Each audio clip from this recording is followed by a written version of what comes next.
تراویح میں قرآن کریم ختم کرنا چاہیے اور اس کا اہتمام کرنا چاہیے۔ مصنف ابن ابی شیبہ میں ہے، حضرت حسن رحمہ اللہ فرماتے تھے قال من اما الناس فی رمضان، جو شخص لوگوں کو رمضان میں جماعت کرائے فلیأخذ بہم الیسرا فإن کان بطیء القراءۃ فلیختم القرآن ختمہ،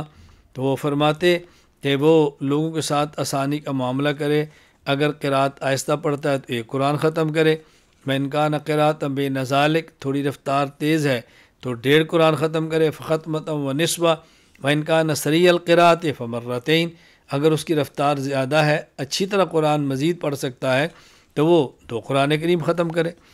اسی طرح در المختار الحصفی کے اندر ہے،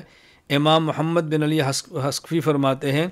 والختم مرتن سنہ، ایک مرتبہ قرآن کریم ختم کریں تو سنت، ومرتین فضیلہ، 2 مرتبہ کریں تو مزید فضیلت، وثلاثا افضل، اور 3 مرتبہ کریں تو اور بہتر ہے، ولا یترک الختم لکسل القوم، لیکن لوگوں کی سستی اور کاہلی کی وجہ سے ختم قرآن کو چھوڑنا نہیں چاہیے۔ فتاوی علمگیریہ کے اندر ہے فصل فی التراویح السنت فی التراویح انما الختم مرتن فلا یترک لکسل القوم،